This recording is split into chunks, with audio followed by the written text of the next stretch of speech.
ನಮಸ್ಕಾರ ವೀಕ್ಷಕರೇ, ಕೊಡವ ಯೂಟ್ಯೂಬ್ ಚಾನಲ್ಗೆ ಸ್ವಾಗತ. ಇವತ್ತು ನಾನು ಕೆಸುವಿನ ಸೊಪ್ಪಿನ ಸಾಂಬಾರು ಹೇಗೆ ಮಾಡೋದಂತ ತೋರಿಸ್ತಾ ಇದ್ದೇನೆ. ಎಲೆ ಎಲ್ಲ ಕಟ್ ಮಾಡಿಕೊಂಡು ಚೆನ್ನಾಗಿ ನೀರಲ್ಲಿ ತೊಳ್ಕೊಬೇಕು. ದಂಟಿನ ಸಿಪ್ಪೆಯನ್ನು ನೀಟಾಗಿ ಕ್ಲೀನ್ ಮಾಡ್ಕೊತಾ ಇದ್ದೀನಿ.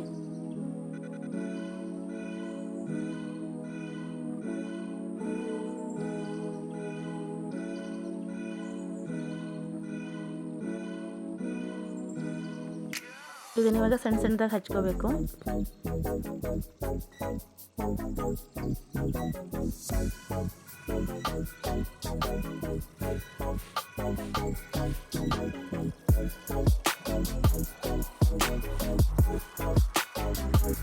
ನಾನು ಎಲೆನ ಕೂಡ ಸಣ್ಣದಾಗಿ ಕಟ್ ಮಾಡ್ಕೊಂಡಿದ್ದೀನಿ. ಇವಾಗ ಒಂದು ಕುಕ್ಕರ್ಗೆ ಎಲೆ, ದಂಟು, ರುಚಿಗೆ ಬೇಕಾದಷ್ಟು ಉಪ್ಪು, ಖಾರದ ಪುಡಿ,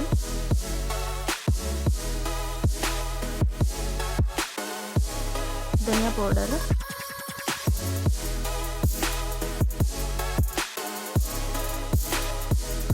ಅರಿಶಿಣ ಹಾಕಿ ನಾನು ಹುಳಿ ಸಿಪ್ಪೆಯನ್ನು ಹಾಕ್ತಾಯಿದ್ದೀನಿ. ಈ ಸೊಪ್ಪಿಗೆ ಖಾರ, ಉಪ್ಪು, ಹುಳಿ ಜಾಸ್ತಿ ಇದ್ದರೆ ಚೆನ್ನಾಗಾಗೋದು ರುಚಿ, ಇಲ್ಲಾಂದರೆ ಚೆನ್ನಾಗಾಗಲ್ಲ. ಇದಕ್ಕೆ ಇವಾಗ ಕಡಲೆಕಾಳನ್ನು ಸೇರಿಸಿ ಒಂದು 5 ರಿಂದ 6 ವಿಸಲ್ ಹಾಕ್ಸ್ಕೊತಾ ಇದ್ದೀನಿ. ಇವಾಗ ಸೊಪ್ಪು ಚೆನ್ನಾಗಿ ಬೆಂದಿದೆ. ಇದಕ್ಕೆ ನಾವಿವಾಗ ಒಗ್ಗರಣೆ ಮಾಡ್ಕೋಬೇಕು.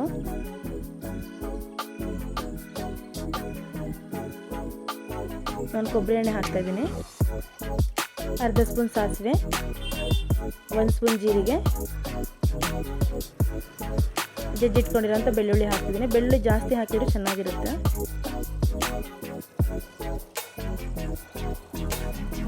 ಕರಿಬೇವು ನಿಮಗೆ ಎಷ್ಟು ಬೇಕೋ ಅಷ್ಟು ಹಾಕೋಬೋದು. ಇಷ್ಟ ಆಗಿಲ್ಲ ಅಂದರೆ ಬೇಕಂದರೆ ಸ್ಕಿಪ್ ಮಾಡ್ಬೋದು. ಇವಾಗ ಒಗ್ಗರಣೆ ಹಾಕಿ ಒಂದು 5 ಮಿನಿಟ್ಸ್ ಚೆನ್ನಾಗಿ ಬೇಯಿಸಿ ಸೊಪ್ಪಿನ ಪದಾರ್ಥ ರೆಡಿ ಆಗಿದೆ.